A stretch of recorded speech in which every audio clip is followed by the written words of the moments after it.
ዛና ዛና ሌላ ስሙ ደሮ ፈጅ ይባላል።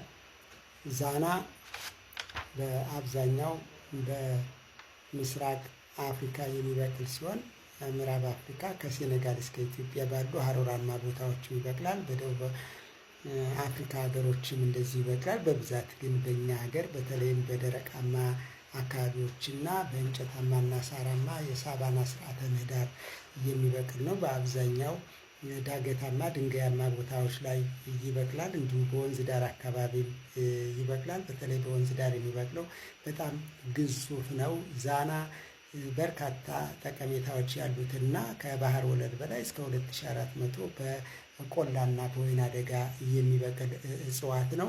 ዛና በሳይንሳዊ አጠራሩ ስቴሪዮስፐርሚየም ኳንቲኒያንም ነው የሚባለው። ስቴሪዮስፐርሚየም ኳንቲኒያንም ዛና ወይም ደሮ ፈጅ ነው።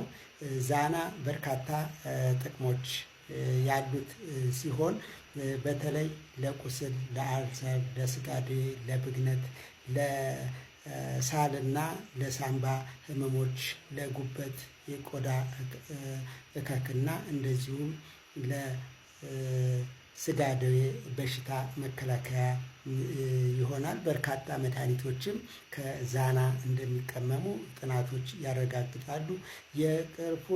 የቅርፊቱን እንግዲህ በቀጥታ በማኘክም በርካታ ጥቅሞች እናገኛለን። ምንም ያክል የመርዝነት ባህሪ የለውም። ምክንያቱም ዛና እኔም እንደማውቀው በልጅነቴ የአፍ ሽታን እንደዚሁ ደግሞ በተለያየ በሲጋራና በተለያዩ ነገሮች የተበከለ ጥርስን ለማንጻት ያገለግላል። የአፍ ሽታንም ያጸዳል። ስለዚህ በመፋቂያነቱ የዛናን ቅርፊት በትክክል አውቀዋለሁ።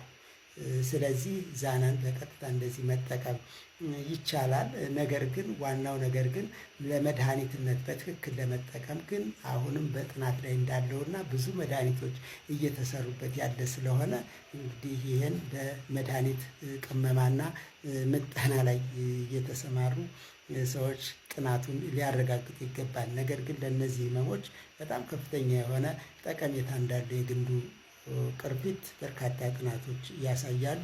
የስሩ ጭማቂ ለሽንት ቧንቧ ህመሞች፣ ለስኳር በሽታ መድኃኒትነት እንደዚሁ ጥናት ላይ እና ስራ ላይ እየዋለ ነው። በርካታ መድኃኒቶች እንደውም በስም እየተጠቀሱ ከዛና የተቀመሙ እንደሆነ የሚያረጋግጡ ጥናቶችም አሉ።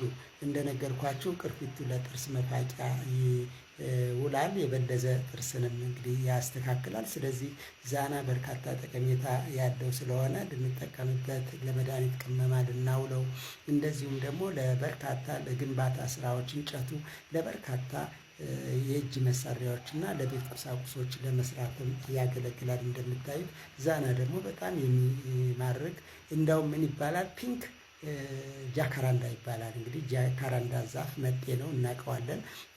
ተመሳሳይ አይነት ቀለም የአበባ ቀለም አለው። ነገር ግን የዛና ወደ ፒንክ ከለር ወደ ሐምራዊ ከለር ስለሚያደላ ፒንክ ጃካራንዳ የሚል ስያሜ አለው ማለት ነው።